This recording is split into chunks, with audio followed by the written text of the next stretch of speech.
John chapter 9, jump right into it. It says, now as Jesus passed by, he saw a man who was blind from birth. Jesus here, this story picks up right on the heels where we left off in chapter 8, really, where the Jewish leaders, angry with Jesus, wanting to murder Jesus, they had literally picked up rocks to stone him, and he passed by, he just passed out of their midst, and it's just astounding. Here were these religious leaders, and they were so politically focused on making Israel great again that they missed their Messiah who wanted to make Israel God's again. And so they, murderous intent and wanting to kill him, and with this incredible focus and anger, Jesus, completely nonplussed by it, passes by, and on his way, he sees this man in need.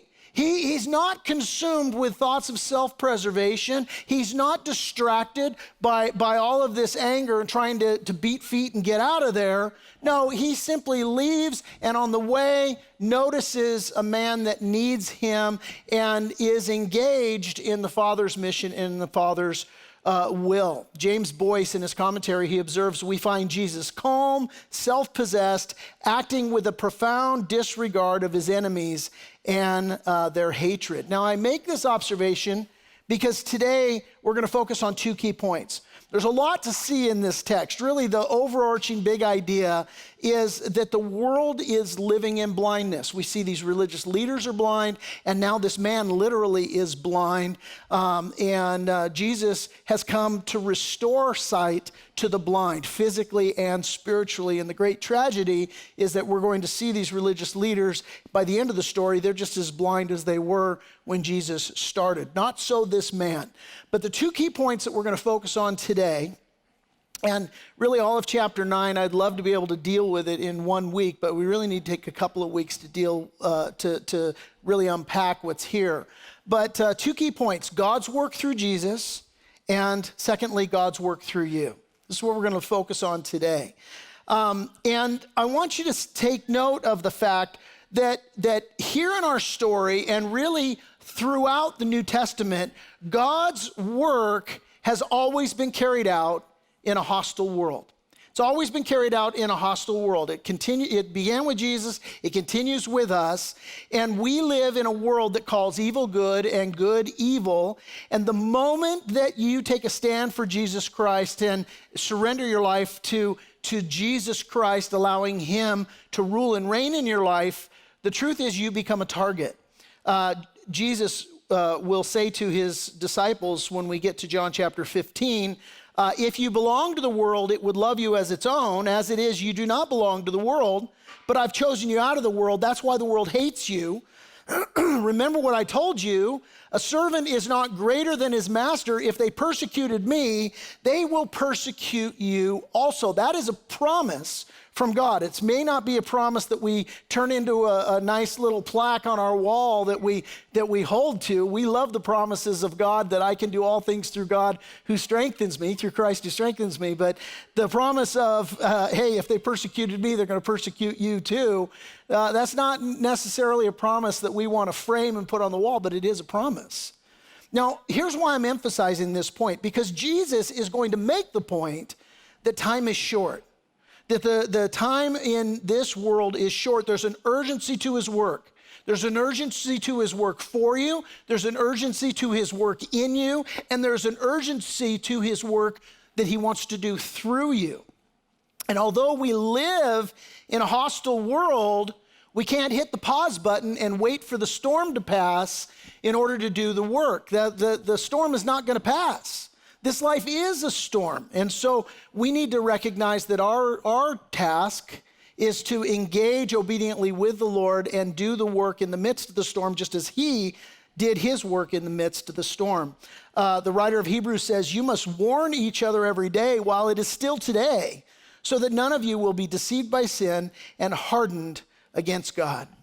And so we read that as Jesus passes through this angry crowd, he takes the time to actually take note of this man. Verse 1, he saw a man who was blind from birth. Verse 2, and his disciples asked him, saying, Rabbi, who sinned, this man or his parents, that he was born blind? Now understand, illnesses and ailments are a fact of life, are they not? My back reminds me of that every morning when I wake up, that illnesses and ailments are a fact of life. And really, ultimately, every illness and every ailment is the result of sin in general. God told Adam and Eve in Genesis chapter 2 that if you eat of the tree of the knowledge of good and evil, you are sure to die. And when they disobeyed God, sin entered into the human race, and the result is ultimately death. This death is physical and it's spiritual. And physically speaking, in our bodies, it is a gradual process, right? Today, all flesh is subject to the gradual progression of disease and death as indirect results of sin. But some illnesses, some ailments, some injuries, you can trace as a direct result of sin. I remember on New Year's Eve in 1988, it was the end of 87, beginning of 88. 88, in fact, had just started. And I was working as a paramedic with the fire department. We were dispatched to a traffic accident. It was, if you're familiar with the area, it was off of the 215 by Louie's Nursery, right between Scott Road and Newport Road. And a car had gone off the road. And so we were dispatched just after midnight. We went out, we searched the area high and low, couldn't find anything. We ended up leaving. And 3 hours later, we were dispatched to the same area again. We went back out, we had more help this time and more people searching. And ultimately, we found this car that had gone off the road into the ditch on the side of the road, and we found this poor guy in there. He was still incredibly intoxicated behind the wheel of the car, and sadly, he was paralyzed from the accident. And so you might say that this injury that he had sustained was a direct result of his sin. He had drank too much to the point to where he blacked out, drove off the road, and he suffered the consequences for it. Similarly, if you live your life in a bottle of booze and ultimately you get liver failure, you could reasonably assume, well, gosh, this is a direct result of your sinful lifestyle choice. Or if you smoke like a chimney and you get diagnosed with lung cancer, somebody might reasonably assume, well, gosh, that was a direct result of a lifestyle choice, right? And so there indeed are these direct consequences of sin that result in illness and injury and death. But there's also indirect consequences of sin. In Jesus's day, the prevailing belief tended to center around this idea that good things happen to good people and bad things happen to bad people. And so if you were born with some sort of deformity, they would make the conclusion, well, you sinned or your parents sinned. That's why Jesus' disciples are asking this question. This is what they've been taught. And I just scratched my head. I'm like, good grief, what could a kid do in his mom's womb that could, oh, you've sinned, right? But nevertheless, that was the question. So these guys are like, hey, look, who sinned? Notice Jesus' reply, verse 3. Jesus answered, neither this man nor his parents sinned, but that the works of God should be revealed in him. Understand, Jesus... he's not saying that this man and his parents are entirely without sin in his answer. He's saying that his ailment is not the direct result of sin, and it's not a case of God punishing bad people. But rather, what he's saying is that this man's infirmity now serves as an opportunity for God to work. Now, don't misunderstand, this doesn't mean that God orchestrated his blindness. It doesn't mean that God purposefully created this man with this affliction for this precise moment. Understand, when we read the Bible today, there's punctuation that has been added. This was not in the original text. And this isn't a case where the punctuation is a little unfortunate. Because as you read verse 3, there's a comma after he says, neither this man nor his parents sinned, right? Neither this man nor his parents sinned, comma, but that the works of God should be revealed in him. Well, if you take it with that punctuation, it sounds like, hey, he didn't sin. God created him this way, and this is how he was supposed to be. No, really, there should be a period after that first part. Neither this man nor his parents sinned, period. And then you take the rest of verse 3 and verse 4, they go together. And so here's how it reads that way. Neither this man nor his parents sinned, period. But that the works of God should be revealed in him. I must work the works of him who sent me while it is day. The night is coming when no one can work. And so the idea is that this isn't something that God instituted or initiated. This is just the result of living in a fallen world, but God will redeem this man's plight for his sovereign purposes. That's what's in view here. And this idea is reflected in Romans 8:28, a very familiar scripture for Christians especially, which says, and we know that God causes everything to work together. It doesn't mean all things are good. It says that God causes everything to work together for the good of those who love God and are the called according to their purpose for him. Today, understand, when we talk about suffering, when we talk about sickness, when we talk about death, this is one of those topics that everybody can relate to. And we can relate to it because we all have our time in the barrel. Right? We all have the time when we are dealing with suffering and we're dealing with sickness. We're dealing with the death of a loved one. And it's not uncommon when we go through these things that we want to know why. Why is this going on? Why is my child sick? Why did my mother die at such a young age? Or why did God allow my father to die by, a drunk driver? Or, just all of these things. I just recently, this last week, we had our time of prayer and worship. Every month we get together on the first Tuesday of the month, and we meet here for prayer and for worship and to exercise the gifts of the Holy Spirit. We're just seeking the Lord. We're asking to hear from God. People share scriptures and, word of knowledge is given and so on. A word of exhortation might be given. It's a beautiful time of just letting the Holy Spirit move and work. And just this last week we had a gal that was here. And she's dealing with the issue of she's gradually going blind. And as well, she's got all of these other things, as if that were not enough. She's dealing with massive, massive things. And lately, she's been asking why. She's been asking why. And it is a common question. We want to know. And the answer is it could be one of many reasons. It could be the direct result of blatant sin. It could be, sin in general, what we're dealing with. Hey, it could be demonic. We notice Job in the Old Testament, a guy who's just minding his own business, loving God, worshiping God, and the way the text reads and shows us that Satan himself afflicted him and attacked him. And so it could be many reasons, but ultimately what we need to understand when we ask why is that we really, at the end of the day, we don't know why. We can't say for sure. And the fact is, we may never know why. I like what Warren Wiersbe said in his commentary. He said, to blame a specific disability on a specific sin committed by specific persons is certainly beyond any man's ability or authority. Only God knows why babies are born with handicaps, and only God can turn those handicaps into something that will bring good to the people and glory to his name. But listen, here's what we do know.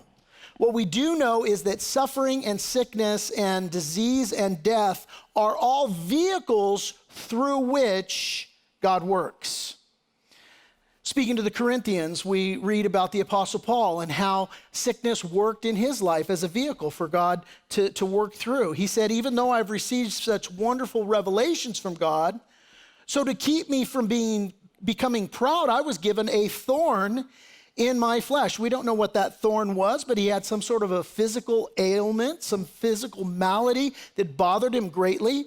And he says that the thorn in his flesh was a messenger from Satan to torment him and to keep me from becoming proud. See, God used this affliction in a constructive way in the Apostle Paul's life, and he could point to it.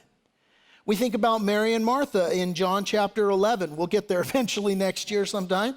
And we're going to read about Mary and Martha and their brother Lazarus. And they had sent for Jesus. They had said, hey, your friend Lazarus, he's sick. You got to get here right away. Well, Jesus took his time coming. And Martha actually called him on it. She's like, well, why'd you dilly and dally around, for crying out loud? In my paraphrase, like my brother would still be alive if you would have moved it, for crying out loud, but you took your sweet time and now he's dead. But God did that on purpose, and it served as a vehicle to teach Mary and Martha faith. And of course, he raised Lazarus from the dead, and that factored in greatly into his ministry and all. God was using those circumstances. We think about the woman with the issue of blood in Luke chapter 8. Here she'd been 12 years with this issue of blood, just afflicted and suffering. And God used it in her life, not only doing a physical healing ultimately, but he used it in her spiritual healing. And through that, if you're familiar with the story, there was also a Roman centurion. This is what kind of got the ball rolling. This Roman centurion, he had his daughter who was sick unto death, and he came to Jesus and asked if he would heal him. And they were on the way, Jesus and this Roman centurion and his disciples, they were on the way to this man's house when he encounters this woman with the issue of blood. And once again, he delays and is caring for this woman. And in my mind's eye, I'm thinking the Roman centurion going, come on, dude, let's go, kind of thing. And then the word comes, hey, man, don't bother him. Your daughter's dead. But the Lord, again, working through this illness, working through this delay, this man having to wait upon this, he would ultimately heal his daughter and bring his whole family to faith. And here's the point. God works through our infirmities. God works in our suffering. James chapter 1, verses 2 through 4, my brethren, count it all joy when you fall into various trials, knowing that the testing of your faith produces patience, but let patience have its perfect work, that you may be perfect and complete and lacking nothing. I told you about this gal that had come to our prayer night, and she's asking the question why, and we're praying together, and God, speaking through his word, gave this word now that I'll put up on the screen for you, gave it to her in her circumstance. Paul, writing to the Philippians, he said, I count all things lost for the excellence of the knowledge of Christ Jesus my Lord, for whom I've suffered the loss of all things. This gal can identify. She's losing many things right now. And Paul continues, and I count them as rubbish that I may gain Christ. Verse 10, and this is the word that God gave to this woman in her suffering, that I may know him and the power of his resurrection and the fellowship of his sufferings, being conformed to his death, if by any means I may attain to the resurrection from the dead. In other words, what's being said here is that we know and we grow in God through fellowshipping with him, through the fellowship of his sufferings. That as we endure suffering, that it helps us to know the Lord better. And that was how God spoke to this woman. Listen, I'm allowing you to go through these trials and these hardships because I'm doing a work in your life. I'm doing a work through your sufferings. And we come back now to our story and we consider this man. And by any measure, this guy has suffered, man. He was born blind. Think about that. Never saw his mom's face. Never saw the beauty of a sunrise or the beauty of a sunset. Never saw the majesty of the stars. He will never know the love of a woman. He'll never be able to raise a family. Why? Because his days are reduced to begging for his next meal. This is the plight of the man that Jesus encounters. And notice again in verse 1 that Jesus saw him. If you're given to taking notes, you could circle that word saw in verse 1, and nearby you could write this. You could write see with the eyes, see with the mind, to perceive, to know, to take heed of. This is the idea that it wasn't a passing glance, but Jesus saw this man. And listen, whatever state you are in today, maybe you come in here today and you're in the barrel and you're asking why. And you need to understand that God sees you too. He sees you in your sickness. He sees you in your need. He sees you in your trial. I'm reminded of the song that we used to sing years ago, He knows my name. He knows my every thought. He sees each tear that falls, and He hears me when I call. Now, some people will say, well, gosh, if God knows him, if God cares for him, if God sees him, why does he allow him to suffer in the first place? And again, the answer is twofold. Could be because we live in a fallen world that's subject to death and disease and sin in general, but it is entirely possible that we simply don't know and we won't know. But here's what we do know. We know that God uses it. Now, a spoiler alert, Jesus is not only going to heal this man, he's going to save this man. And whatever affliction it is that he has endured, God's going to use it not only to bring glory to himself, but he's going to use it to bring this man to glory with him. And we're going to see that before we're done. And again, you just need to know today, whatever you are going through, that God will use it. God will use it. Years ago, when we had built our first church, we were having a dedication service, and we invited Pastor Chuck Smith out to do our dedication service, and so he was there and all. And as he taught in our dedication service, he told a story about putting a puzzle together with his grandkids. And he said they were well into putting this puzzle together, but he was troubled because there was one piece that didn't seem to fit. And in his mind, he's thinking, great, the manufacturer of this puzzle messed up, and so we got a wrong piece, and that means we're going to put all this effort into putting this puzzle together. We're going to get to the end of it, and not only is this piece not going to fit, but we're not going to have the piece that needs to fit. And he went on to tell the story. You probably know where I'm going with this. He basically said they got very close to the end of the puzzle, and all of a sudden, this piece that didn't seem to fit perfectly in the completion of the puzzle. And today, you might be going through something, and you're thinking, this is just wrong, and this puzzle piece doesn't fit, and somebody messed up. God knows what he's doing. And so Jesus says here, look, neither this man nor his parents sinned, but that the works of God should be revealed in him. I must work the works of him who sent me while it is day. The night is coming when no one can work. And as long as I'm in the world, I am the light of the world. And when he had said these things, he spat on the ground and he made clay with the saliva. And he anointed the eyes of the blind man with the clay, and he said to him, go wash in the pool of Siloam, which is translated sent. It's a picture of how Jesus sent to give sight to the blind physically and spiritually. And so he sends him to this pool that he's to wash with. And so he went and he washed, and he came back seeing. Now, I told you when we started that there's a lot more to unpack in this story, and that we're focusing on 2 points today. The first point is God's work through Jesus. The second point that I want to close on today is God's work through you and through me. See, Jesus emphasizes in verse 4 that there is an urgency to his work. He says there, I must work the works of him who sent me while it is day. The night is coming when no one can work. Now, what's this issue of day and night? Basically, Jesus is speaking of the brevity of life. You know, it's been said, your life is like a vapor. It's here for a little while and then it's gone.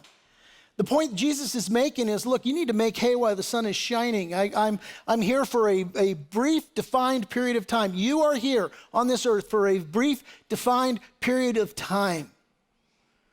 And you need to be at work while it's the day. And you know, in the earliest manuscripts, Jesus doesn't use the word I, he uses the word we. And so what he's saying we must work the works of him who sent us while it's the day. The night is coming when nobody can work. See, when you stop and you contemplate the details of this story, it's a huge application for you and me. See, as Jesus passed by, who saw this guy first? Jesus. That's the way the text reads. He saw the man's state. He was moved with compassion to help him. You read from Genesis all the way to here in John, you'll see that no prophet, no priest, no apostle ever gave sight to the blind. But Jesus does. Why? Because he saw him. But listen, his disciples didn't see him. You go, well, wait a minute. The disciples asked about him. Yeah, they asked about him. But they were focused on his sin. Jesus was focused on his state. And he only got on their radar because Jesus saw him and was focused on his state. And so they're focusing on his sin. They've got no regard for this man's plight. Consider the thing, here they see Jesus looking at him. They see this guy. And they're just like, hey, who sinned, this guy or his parents? This guy might be blind, but he's not deaf. I mean, he might be like, hey, I'm sitting right here. I can hear you. They're just talking over him like he's just some piece of meat, like he doesn't mean anything. And so Jesus says to us, guys, look, we must work the works of him who sent us while it is the day. Night is coming when no one can work. Time's short. There's work to be done. Now, get this. Stay with me because this is important.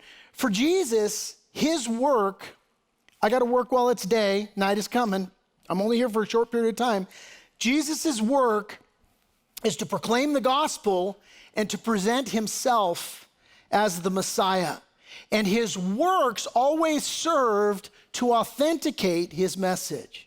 In fact, in Matthew's gospel, where we read about John the Baptist, and it says there in Matthew 11, verses 2-5, that John the Baptist, who was in prison, heard about all the things that Jesus was doing. And so he sent his disciples to ask Jesus, are you the Messiah that we've been expecting, or should we keep looking for someone else?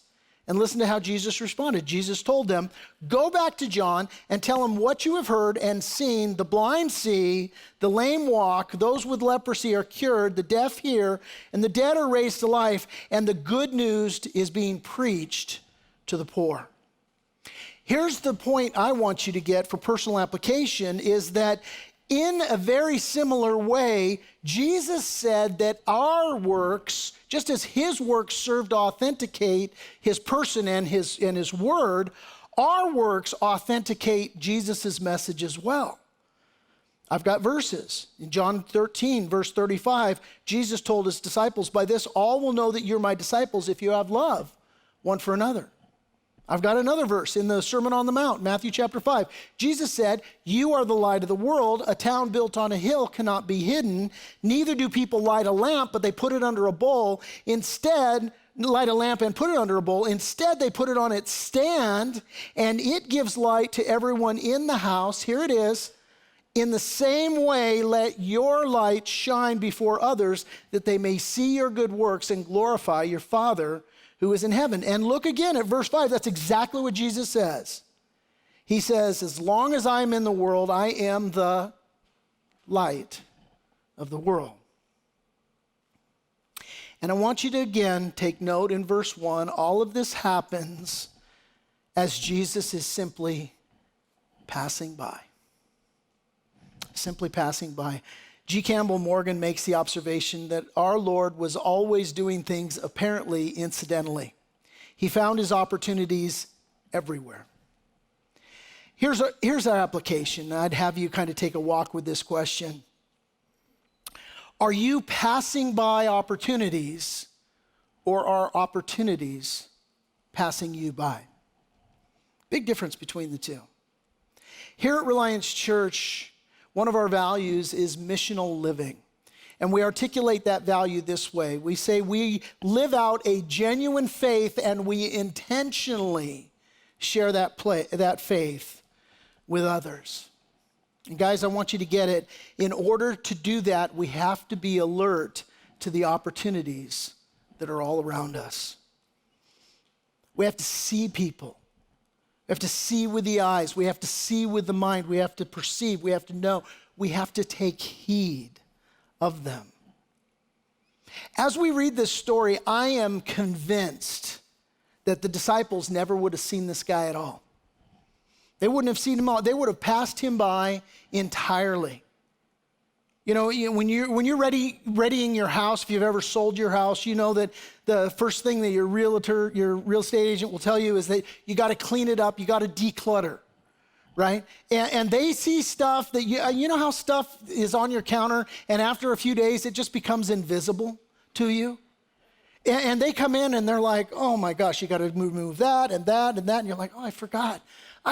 My kid stuck toothpicks in that avocado seed and stuck it in the jar with the water, and it's just been sitting there for months. It's never going to grow. Like, I should have thrown that out long, and it's just become invisible to you, right? And our lives can be like that. And the opportunities, and these guys, I'm convinced they'd have just walked right by that guy, never seen him. He's just been there. It's like, you know, that's just the dude that's here begging all the time. What happened? They saw Jesus looking at him. And looking into Jesus's eyes, they saw what he was seeing. They didn't still, even when they saw what he was seeing, they didn't see what Jesus saw. They just saw what he was seeing, but then through the conversation with Jesus, then they eventually saw as he saw. You get what I'm saying? That they saw Jesus looking at this guy, Jesus taking note of this guy, and then paying attention to that and pressing in. They eventually saw what Jesus saw. Now, there's a ton more for us to unpack in this story, and in the coming weeks, we're going to see a contrast between, you know, it's really a story of blindness, right? Man who's physically blind, and you've got spiritual leaders who are spiritually blind. And sadly, only one of them gets healed. The man with physical blindness has his eyes open physically and spiritually, but the religious leaders, by the end of it, they're going to be just as blind as they were from the beginning. But Jesus, he restores this man. We're going to see him restore him spiritually. We're going to see the religious leaders just digging into their blindness, and they end up going after this poor guy. They go after his faith. They go after his testimony. They go after his parents. His parents throw him under the bus. Eventually, they kick him out of the church. This is how this story unfolds. But the good news for this man is that not only is he sight restored physically, and his life changed forever, but his eyes are open spiritually. And he'll see not only the glories that he's missed on earth, he's going to see the glories in heaven. But as we close today, I've got 2 points of application, and then our 3 questions that I like to leave you with, take a walk with.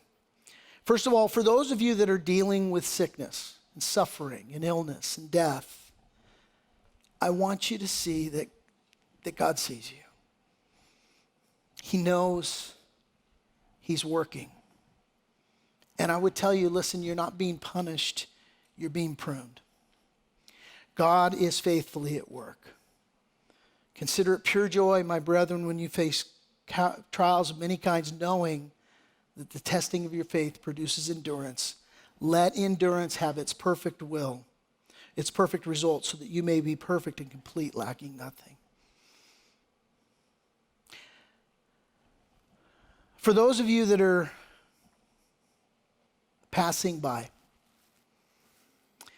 I want you to remember that time is short and that time is right now.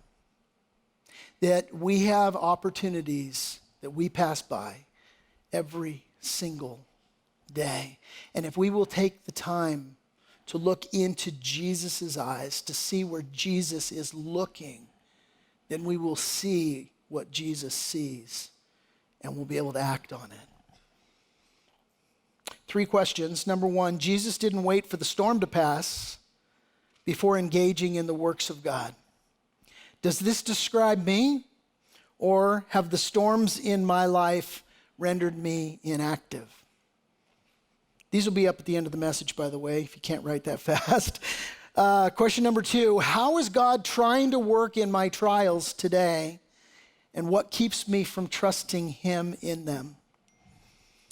And 3rd question, am I passing by opportunities Or are opportunities passing me by?